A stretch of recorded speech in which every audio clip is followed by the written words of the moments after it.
Welcome to Alpine Daily for a Friday. We've been really busy this week at Alpine getting ready for our new series that launches on Sunday. If you were with us last week, you got a little preview of it. And the series is How to Be Alone and Miserable for the Rest of Your Life. And I'm sure you're all very excited and looking forward to that.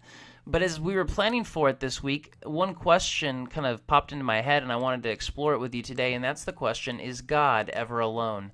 We're going to talk about in this series how it's bad for us to be alone. We don't want to be alone, and God doesn't want us to be alone. But is God ever alone? I was thinking about it as I was exploring Genesis. At the beginning of this sermon, we're going to talk about how God created us to be in relationship and not to be alone. And one of the key passages is Genesis 2:18. In Genesis 2, we're reading about how God created Adam, the first man. And when he created Adam, he put him in the Garden of Eden, and there was all sorts of things in God's creation for Adam to enjoy. He was sinless. He got to spend time and hang out with God, but something was very wrong. He was alone, and God says, "It is not good for the man to be alone, so I will make a helper suitable for him."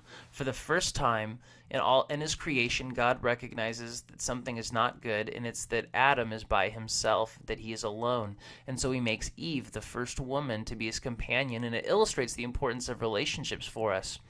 But that led me to this question, is God ever alone? And you can find the answer in Genesis if you go just back a chapter to Genesis 1. And in Genesis 1:26, God is creating the universe. He's creating everything. And in verse 26, he says, "Let us make mankind in our image, in our likeness, so that they may rule over the fish in the sea and the birds in the sky." And the main point of this passage is to talk about God creating humanity and what our purpose is, and that we're made in the image of God. But notice what God does when he talks about himself. He uses a plural. He says us and our again.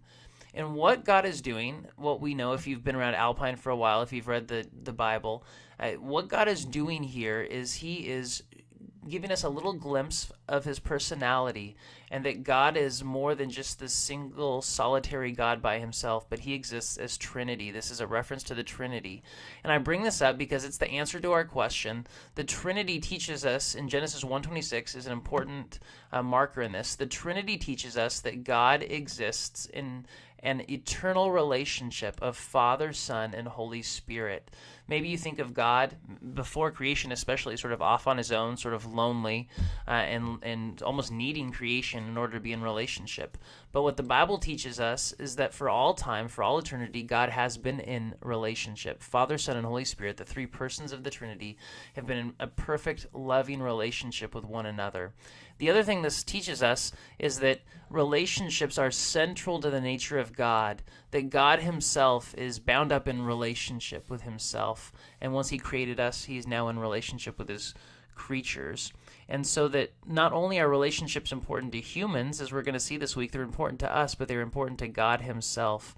And they're part of how we just show the image of God in relationship with one another. So I just want to give you that as a little thought to bring to you today as you prepare to talk about our new series, Alone. And I hope you'll join us this Sunday for that.